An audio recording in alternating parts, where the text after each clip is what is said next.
சில நாட்களுக்கு முன்னாடி மலையாளத்தில் பொகேன்வெலா அப்படிங்கிற ஒரு படம் வெளியாக இருந்தது. பட் அந்த படத்தை அப்போது தேட்டரில் நம்மளால் பார்க்க முடியல.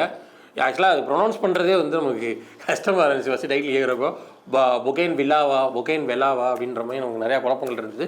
பட் ஃபகத் ஃபாசில் அவர்கள் நடித்த படம் அப்படின்னு ப்ரொமோட் பண்ணியிருந்தாங்க. பட் இருந்தாலும் கெஸ்ட் ரோல் தான் அப்படின்ற மாதிரி நம்ம கேள்விப்பட்டோம். அண்டு டேரக்டர் அமல் நீரத் படங்களை நம்ம கொஞ்சம் மிஸ் பண்ணாமல் பார்க்குறாள். ஸோ ஓகே, இதை பார்க்கணுன்னு நினச்சிருந்தோம், பார்க்க முடியல. இப்போது அந்த படம் ஓடிடியில் ரிலீஸ் ஆகிருக்குது. இந்த படத்தை நம்ம பார்த்துட்டோம். இந்த படம் நமக்கு எந்த மாதிரியான ஒரு அனுபவத்தை கொடுத்துச்சு, அண்டு இந்த படம் ஒர்த்தா இல்லையா பார்க்குறதுக்கு போன்ற விஷயங்களை இந்த வீடியோவில் நான் சொல்ல போகிறேன். So without getting delay, let's get into the video.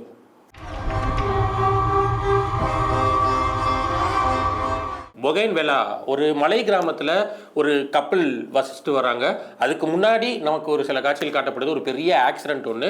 இந்த கப்பல் அந்த ஆக்சிடென்ட்டில் பாதிக்கப்பட்டிருக்காங்க. அதில் அந்த கப்பலில் மனைவிக்கு வந்து செலக்டிவ் அம்னீசியா வந்துடுது. ஸோ அவங்களுக்கு பல விஷயங்கள் ஞாபகம் இருக்குது, பல விஷயம் ஞாபகம் இல்லை. அதை தாண்டி மன ரீதியான பல்வேறு ப்ராப்ளம் அவங்ககிட்ட இருக்குதுங்கிறது நமக்கு சொல்லப்படுது. அண்ட் கணவர் வந்து குஞ்சக போபன், அண்ட் அவர் வந்து ஒரு டாக்டர். இப்படி இருக்கிறப்போ ஒரு கிரைம் சீனில் குஞ்சக போபனோட மனைவி ஈடுபட்டிருக்கிறதா ஒரு எவிடன்ஸ் ஒன்று சிக்குது, ஒரு லீடு ஒன்று கிடைக்குது. அந்த சிசிடிவி ஃபுட்டேஜில் இவங்க மனைவியோட இமேஜ் வந்து கிடச்சிருக்குது அப்படிங்கிறது. ஸோ இதை வச்சு, இந்த லீடை வச்சு இன்வெஸ்டிகேஷன் ஆரம்பிக்கிறாரு ஃபகத் ஃபாசில் அவங்க மனைவி கிட்ட. பட் இருந்தாலும் இவர் வந்து இல்லை, என் மனைவிக்கு வந்து எதுவுமே தெரியாது, அவங்களுக்கு அம்னீசியா இருக்குது, அவங்களுக்கு பாதி விஷயம் மறந்துடும், பல விஷயங்களை வந்து அவங்க குக்குடப் பண்ணி தான் சொல்லுவாங்க, அவங்கள கன்வின்ஸ் பண்ணுற ஆன்சர் தான் சொல்லுவாங்க அப்படின்னு சொல்கிறாங்க. ஸோ இப்படி இருக்கிறப்போ நிஜமாவே அந்த கிரைம் சீனுக்கும் இந்த அம்னீசியா நோயால் பாதிக்கப்பட்டவங்களுக்கும் என்ன சம்பந்தம், அண்ட் இந்த அம்னீசியா நோயால் பாதிக்கப்பட்டவங்ககிட்ட எப்படி இன்வெஸ்டிகேஷன் பண்ணி இந்த கிரைம் சீனில் என்ன நடந்துச்சு அப்படிங்கிறத துப்பு துளக்குறாங்க போன்ற விஷயங்களை சொல்கிறது தான் பொகேன்வெலா படத்தோட கதை.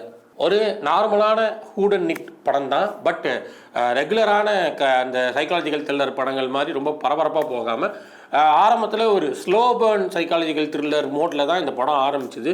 ரொம்ப மெதுவாக நான் அந்த கேரக்டரை நமக்கு புரிய வச்சு அதுக்கப்புறமா ரொம்ப மெதுவாக தான் நம்மளை பிளாட்டுக்குள்ளே கொண்டு வராங்க. ஸோ அந்த இடத்துல ஸ்க்ரீன் பிளேலாம் வந்து கொஞ்சம் ரொம்ப நல்லாவே யூஸ் பண்ணப்பட்டதாக நமக்கு இருந்தது. அண்ட் இந்த ஹூடன்னிட் ஜேனரில் வந்து நமக்கு பொதுவாக சில லாஜிக்கெலாம் இருக்கும்ல, யாரை வந்து ரொம்ப நல்லவனாக காட்டிகிட்டு இருக்காங்களோ அவன் தான் கடைசியில் இந்த எல்லாத்தையும் பண்ணியிருப்போம் அப்படின்ற ஒரு லாஜிக் இதில். இது வந்து ரொம்ப பழக்கப்பட்டு போச்சு நமக்கு நிறையா ஹூடன்னிட் ஜேனர்கள் பார்த்து. ஸோ இந்த படத்துலையும் ஏறத்தாழ அந்த மாதிரியான ஒரு ஆளை தான் வந்து கடைசியில் உள்ளே கொண்டு வராங்க. பட் இருந்தாலும் அதை வந்து கொஞ்சம் ஓரளவுக்கு இன்ட்ரெஸ்டிங்காகவே பண்ணியிருக்கிறாங்க.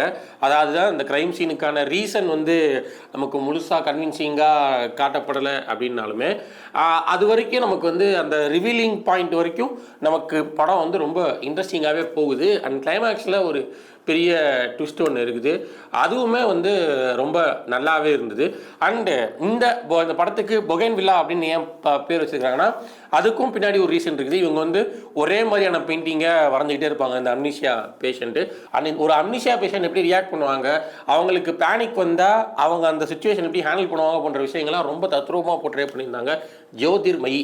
அண்ட் குஞ்சக போபன் அவரோட கேரக்டருக்கு கொடுத்த வேலையை ரொம்ப கணக்கச்சிதமாக செஞ்சு முடிச்சுக்கிறாரு. பட் இந்த படத்துக்கு ஏன் ஃபகத் ஃபாசில் அப்படிங்கிறது நமக்கு தெரியல. நான் ஒரே ஒரு கேமியோ தான் பண்ணியிருக்கிறாப்புல, கொஞ்ச நேரம் தான் வராப்புல, ஒரு 10 நிமிஷம் தான் வராப்புல. இன்னும் சொல்லப்போனால் கிளைமேக்ஸில் வர தமிழ்நாடு போலீஸ் மாதிரி தான் ஃபகத் ஃபாசில் வந்து கிளைமேக்ஸில் வராப்புல. இந்த இன்வெஸ்டிகேஷனில் எந்த ஒரு விஷயத்தையுமே அவர் போய் கண்டுபிடிச்ச மாதிரி தெரில. அப்படியே இவ்வளோ பெரிய ஸ்டார் வந்து இதில் காஸ்ட் பண்ணாங்கன்னு நமக்கு புரியல. பட் இருந்தாலும் அதுவுமே ஒரு மாதிரி டிஃப்ரெண்ட்டான நோட்டாக தான் இருந்தது. அது இந்த மாதிரி பழக்கத்துக்காக ஃபகத் ஃபாசில் பண்ண படங்கள் லிஸ்ட்டு நிறையா இருக்குது மலையாளத்தில்.